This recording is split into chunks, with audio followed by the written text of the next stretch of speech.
Bonjour tout le monde, bienvenue dans une nouvelle vidéo.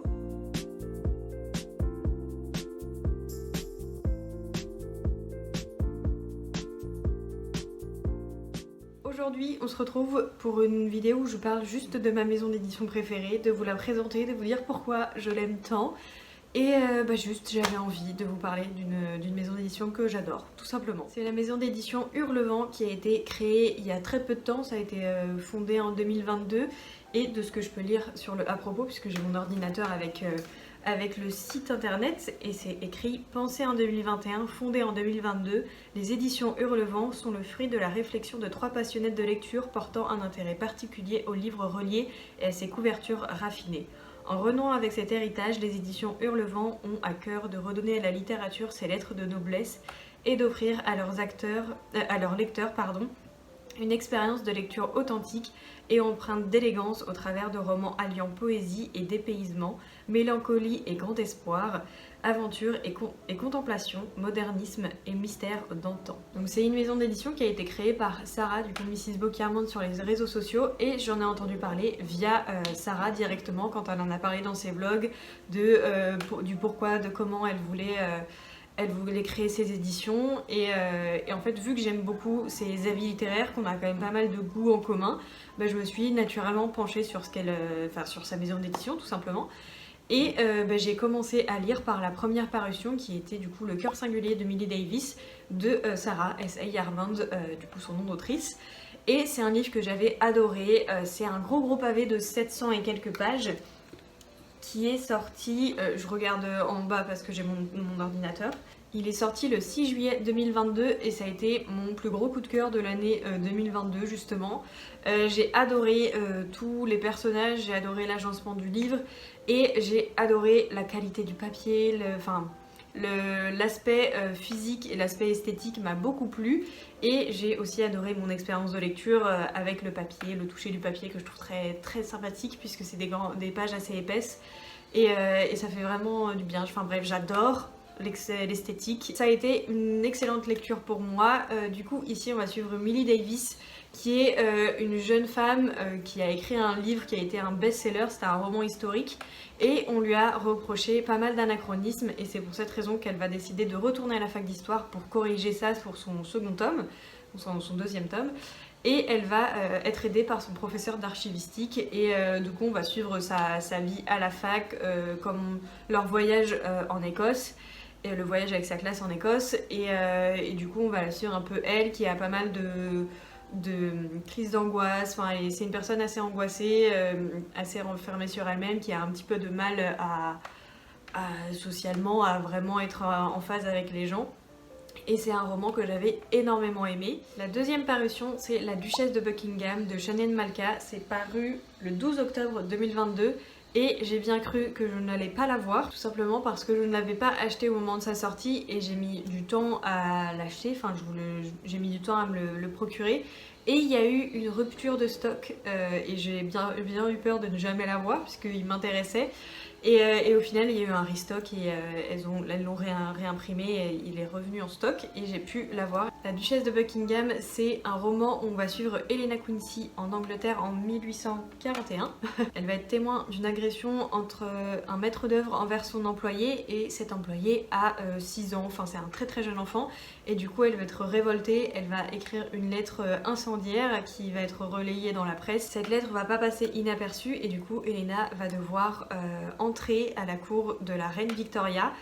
Et du coup de par ça elle va essayer de lutter pour les droits des enfants, et il y a plein de choses qui s'y passent, et c'est un roman que j'avais aussi beaucoup aimé parce que j'aime bien cet aspect de cour, la cour du roi, de la reine, ça m'intéresse pas mal, et il y a une certaine tension entre la reine Victoria et Helena qui est quand même pas bien retransmise parce que c'est toujours très contenu parce qu'il faut pas s'emporter, il faut pas exploser de rage, mais on sent qu'il y a une forte tension très sourde en fait, c'est vraiment ça le mot, c'est une tension sourde entre elles deux, et j'ai beaucoup aimé cet aspect là où elles discutent entre elles. Elles sont pas d'accord mais elles peuvent pas se le montrer non plus. Helena peut pas trop en parler de manière très libre avec la reine Victoria puisque c'est la reine. Et j'ai bien aimé aussi la lutte qu'elle mène pour les enfants. Et bref, c'est un roman que j'avais pas mal aimé, j'avais un petit peu moins aimé que Le cœur singulier de Millie Davis. Millie Davis c'est un peu plus contemporain avec des touches d'historique et celui-ci c'est vraiment un roman historique. Le troisième roman c'est Descendre sur tes mains de Nora Lake, c'est un roman que j'ai adoré du début à la fin. Il y a des trigger warnings que je vais vous relire et j'ai déjà énormément parlé de ce roman. Et du coup les trigger warnings ils sont... Alors c'est suicide, sexe, violence et sang. Si c'est des sujets sensibles pour vous, je vous le déconseille parce que vraiment on en parle souvent. Donc malheureusement vous ne pourrez pas vous procurer parce que je viens de voir qu'en fait il est épuisé, il est plus en stock malheureusement parce que c'est vraiment mon préféré. J'aurais trop aimé que vous puissiez tous le lire. Donc si jamais vous l'avez dans votre pile à lire, sortez-le, vraiment, c'est un très bon roman. Je l'ai lu moi en novembre, octobre-novembre, quelque chose comme ça. Et je l'ai lu très rapidement parce que je trouvais que c'était très addictif. Ici on va suivre Alice qui est une jeune orpheline de 12 ans au début du livre je crois. Et elle va se faire recueillir par l'un des amis de son père biologique qu'elle n'a jamais connu et qui s'appelle Isaac. Et du coup elle va vivre avec cet homme Isaac jusqu'à la fin, jusqu'à 20 ans à peu près. Je crois que ça se termine et elle a une vingtaine d'années. Et du coup on va la suivre tout au long de ces années. Et dès le départ, c'est un livre qui a une atmosphère très lugubre, très poisseuse. En fait, on est dans un manoir, il y a un cimetière. Enfin, toute l'ambiance est très brumeuse, ça fait très automnal, très... Voilà, j'espère que vous imaginez bien ce que je veux dire comme ambiance, mais c'est une ambiance qui est très brumeuse, voilà, j'ai pas d'autres mots. Et c'est un roman que j'ai énormément aimé, j'ai adoré la dynamique des personnages. Alice est une petite fille au début qui est assez naïve, qui a peur parce qu'il y a des choses un peu bizarres qui se passent dans ce manoir et elle vivait dans un orphelinat avec des amis et là elle se retrouve toute seule avec un monsieur qu'elle ne connaît pas, donc c'est très difficile pour elle au début et au fur et à mesure on voit sa personnalité un petit peu plus s'affirmer. Et en fait, toute la dynamique entre les deux est un peu régie par les échecs.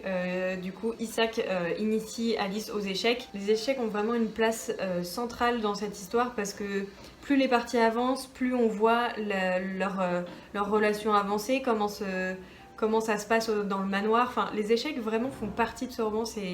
J'ai adoré et... Point bonus, évidemment, il y a un personnage qui s'appelle Peterson, comme mon chat, donc évidemment que ça ne pouvait être qu'un coup de cœur. S'il y a un personnage dans vos romans qui s'appelle Peterson, c'est un coup de cœur absolu, c'est normal. Mais plus sérieusement, vraiment, si jamais vous pouvez le lire, si jamais il est en restock un jour, lisez-le, il est absolument génial.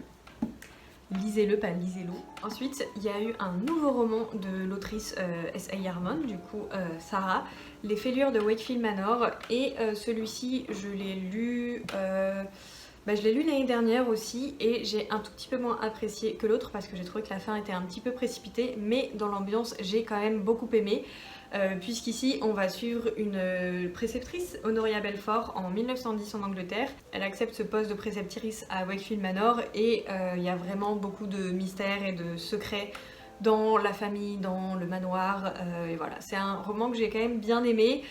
J'ai beaucoup aimé la dynamique aussi des personnages, j'ai trouvé ça très intéressant. Et pareil, j'ai beaucoup aimé Honoria, de comment elle voit les choses, comment elle évolue avec cette famille, comment elle se lie d'amitié avec certains membres de la famille et la scission qu'il y a entre certains autres membres de la famille. Bref, c'est un roman que j'ai beaucoup aimé, un petit peu moins aimé la fin. Mais j'ai bien aimé la fin, mais j'ai trouvé juste un petit peu précipité, mais sinon c'était un très bon roman quand même. Et enfin, le dernier livre que j'ai en ma possession et le dernier livre que j'ai lu, c'est Nuit d'orage à Haute-Rive de Juliette Galliani. Et ici on est à Lyon en 1954, en plein été, en pleine canicule.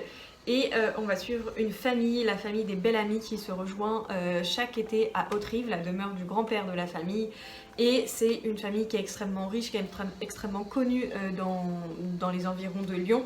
Et c'est la famille où il faut être invité à leur soirée. Enfin bref, il y a beaucoup de balles, de soirées, il y a beaucoup de faste et de richesse.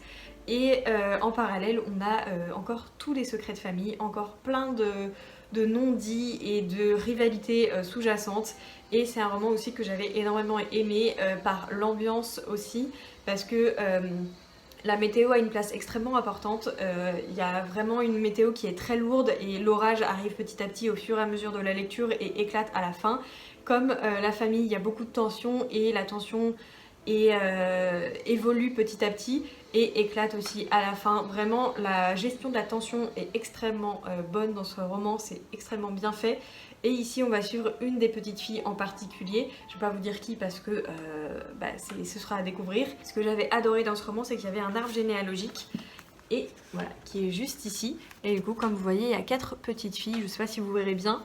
Mais du coup, on va suivre l'une de ces 4 petites filles. Hortense, Gabrielle, Adèle et Éléonore. Et on les suit principalement elles. Et on voit aussi les autres, leurs parents et leurs grands-parents. On les voit un petit peu, mais c'est quand même secondaire. Mais ils arrivent quand même à foutre la merde de temps en temps, voilà. Je prends mon ordinateur pour vous parler des autres romans puisque je ne les ai pas. Ensuite, il y a eu Les éclats de la fratrie Opic de Mélissa Restou. C'est l'un de ceux qui m'intéresse un petit peu moins parce que le résumé m'intéresse moins. Mais si j'avais l'occasion de l'avoir, évidemment que je le prendrais. Parce que j'adore cette maison d'édition. C'est un peu le principe de la vidéo. Et je vais vous lire le résumé parce que je ne le connais pas. 1897, Paris, île de la Jatte. Marie et Charles Opic se préparent à accueillir leur 3e enfant. L'allégresse régit le quotidien de cette famille que rien ne saurait séparer. 1915, Marie Opic n'est plus et a emporté avec elle tout l'espoir d'un avenir radieux. Dans un pays en proie à la guerre, la fratrie se disperse et les destinées se troublent. Alors que les chemins individuels se dessinent, Maximilien, Madeleine et Marceau parviendront-ils à renouer les liens brisés et retrouver leur félicité entre déconstruction et métamorphose, découvrir l'histoire de la famille Opic ternie par la rancœur. C'est du coup un roman historique sur la Première Guerre mondiale en France. Et il me semble que c'est une autrice française également. Là c'est quand même assez récent puisque c'est sorti le 13 septembre 2023. Bon, je dis récent mais ça fait quand même presque 6 mois. Donc mais bon, dans mon imaginaire c'est récent. Et celui-là m'intéresse un petit peu moins parce que c'est une thématique qui m'intéresse un peu moins. Enfin c'est plutôt le contexte historique, la Première Guerre mondiale m'intéresse moins, mais peut-être parce que j'ai lu moins de choses dessus. Mais après, j'aime beaucoup la dynamique des frères et sœurs, j'aime bien les histoires avec de famille et de fratrie. Et j'ai pas lu beaucoup de livres sur les fratries, j'ai lu sur les familles en général, mais pas sur les fratries. Ensuite, c'est sorti le 15 novembre 2023, c'est Aux heures sombres de la tyrannie de Rose Castelet. Et pareil, je vais vous lire le résumé puisque je ne le connais pas. Je connais juste les thématiques, mais dans les grandes lignes, encore une fois. 1793, Paris. Une jeune pieuse, un homme d'église tourmenté, un comte déterminé, une courtisane effrontée, un républicain vindicatif, tous se retrouvent liés et emportés dans le tumulte de la Révolution française. Peu à peu, le sol français s'abreuve du sang de ses citoyens, les aspirations personnelles se dévoilent et les complots se fomentent. Qui croire dans cette impitoyable course au pouvoir? Et je vais vous lire aussi les avertissements, les trigger warnings. Violence physique et sexuelle, sang et sexe. C'est un livre qui me fait beaucoup envie. J'ai jamais lu sur la Révolution française et je ne sais pas pourquoi, ça me donne très envie. C'est une couverture aussi que je trouve très belle, j'aime beaucoup le design et la couleur. Et aussi j'aime beaucoup le titre que je trouve très bien trouvé. Je sais pas, les sonorités me plaisent, donc écoutez... J'ai bien envie de le lire également. L'une des parutions qui me fait le plus envie que j'ai pas encore ma possession, c'est un autre roman de Shannon Malka, du coup l'autrice de La Duchesse de Buckingham. C'est Prisonnière de l'hiver russe et ici on va suivre les Romanov. Je vais également vous lire le résumé. 1911, Saint-Pétersbourg. Catherine, jeune noble anglaise, lasse de sa vie à Buckingham Palace et de son mariage mal assorti, se rend en Russie à l'occasion de l'anniversaire de la grande duchesse Olga Romanov. Entre bals grandioses, opulence impériale et complicité familiale, elle découvre le quotidien de la cour du palais d'hiver. 1917. Affaibli par la Grande Guerre et les conflits internes, l'Empire russe ne parvient pas à repousser la révolution qui menace depuis des années. Entre amour, complot et trahison, le destin tragique des Romanov se dessine. Catherine parviendra-t-elle à sortir de sa prison de glace? Encore une fois, je trouve que le travail éditorial est super beau, vraiment la couverture je l'adore, j'aime beaucoup aussi le titre. Et j'avais aussi beaucoup aimé la plume de Shannon Malka, donc j'aimerais bien aussi la retrouver dans ce roman-ci. Celui-ci, il est sorti le 17 janvier 2024 et je vais vous lire le tout dernier roman qui va paraître parce qu'il ne sera pas encore sorti au moment de la publication de cette vidéo. Il sort le 13 mars 2024. J'ai l'impression qu'il y a pléthore de livres qui sortent le 13 mars, je ne sais pas pourquoi. Et ici, c'est un roman de réalisme magique, c'est la première fois qu'elles font ça. Et celui-ci me donne un petit peu moins envie, mais en même temps, je suis curieuse de découvrir. Je vais vous lire le résumé également. Je vous ai même pas dit le titre. Le titre c'est Le serment de l'Angre-Brume de Josépha Juillet. J'ai déjà entendu le nom de cette autrice, mais je ne sais plus où. Je sais qu'elle a écrit d'autres choses, mais je ne sais plus quoi. Enfin, son nom me dit quelque chose. Bref, le résumé. Au milieu des terres de Bellegarde s'épanouit la forêt de l'Angre-Brume. Certains la disent hantée, d'autres la pensent peuplée de créatures maléfiques. Tous s'accordent à la trouver maudite. Au plus profond de la sylve, derrière le bruissement des feuilles mortes et le craquement des branches, se jouent de puissants desseins. À son contact, Samson, Alix et Sélène verront leur vie prendre un chemin inquiétant. Parviendront-ils malgré tout à tracer leur propre destinée? C'est assez différent, du coup c'est pas du tout un roman historique comme il y a pu y avoir dans les précédents. Du coup en tout il y a 9 parutions, 9 parutions avec celui-ci. Et cette 9e, ça fait un peu plus penser à de la fantasy, et du coup là c'est catégorisé comme réalisme magique. Donc c'est aussi un genre qui m'attire un tout petit peu moins que le roman historique, c'est mon genre de prédilection, donc forcément ça m'intéresse plus. Mais après je serais curieuse de le lire si jamais j'en ai l'occasion. J'en ai terminé avec la présentation des livres. J'espère que je vous ai donné envie d'en découvrir certains. Je vais juste vous montrer un peu l'intérieur. Là j'ai pris Une nuit d'orage à Haute-Rive et je vous montrerai aussi les fêlures de Wakefield Manor. Parce que avant il n'y avait pas d'en-tête de chapitre et maintenant il y en a, donc je vais vous les montrer. Du coup ça se présente à chaque fois comme ça, vous avez toujours les avis des voix de Hurlevent, donc c'est des créatrices de contenu qui reçoivent une box avec le livre et plein de petits objets en lien avec le livre, et je trouve à chaque fois qu'il y a un grand soin qui est apporté dans les petites boxes. Il y a toujours du thé, des petits objets chinés à droite à gauche, je trouve ça très très mignon. Et à chaque fois je trouve ça très joli, la façon dont ça s'est emballé, etc. Ensuite il y a une playlist de lecture qui vient du coup ici avec le code Spotify. J'avoue je l'utilise assez rarement puisque j'ai pas Spotify Premium, donc à chaque fois ça passe en aléatoire et tout, donc bon, j'écoute rarement la playlist parce que je préfère aussi lire dans le silence, mais j'écoute quand même à chaque fois 2-3 titres pour me faire un peu à l'idée de l'ambiance qu'a voulu donner l'autrice avec la playlist. Et du coup pour celui-ci, comme je vous l'ai montré, il y a un arbre généalogique et ici on a les en-têtes de chapitres avec les ciseaux. Du coup je boucache pour pas vous spoiler hein. Et aussi parce que je pense que je n'ai pas le droit de montrer tout simplement, et je les trouve très jolis. Et c'est pas mon préféré, les en-têtes de chapitres que je préfère c'est ceux qui sont sur les fêlures de Wakefield Manor. Pour les fêlures de Wakefield Manor, ici on a pareil du coup les avis des voix de Hurlevent. Après la playlist que je galère à montrer, voilà la playlist pareil avec le code Spotify juste après, du coup ici.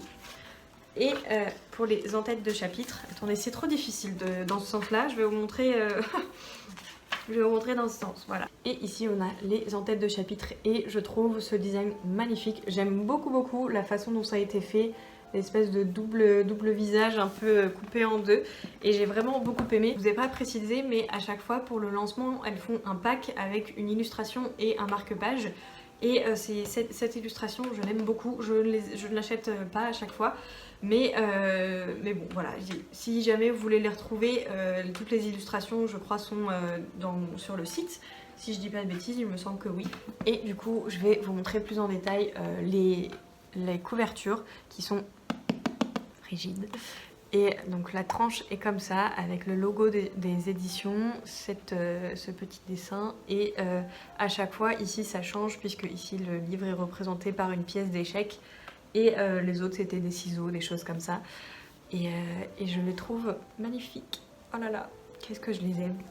J'allais dire un gros mot, pardon. Purée. J'en ai terminé avec cette vidéo. J'espère que ce sera pas trop brouillon, mais je voulais vraiment juste faire cette vidéo parce que j'aime énormément cette maison d'édition et j'avais juste envie de vous partager ce que j'aime. Donc voilà, j'espère que ça vous plaira. N'hésitez pas à me dire en commentaire ce que vous en avez pensé, s'il y avait des choses si vous avez découvert la maison d'édition, si vous avez déjà lu, quelles sont vos maisons d'édition préférées, pourquoi, bref. Dites-moi tout ça en commentaire et je lirai ça avec plaisir. Et on se retrouve très vite pour une nouvelle vidéo. Salut!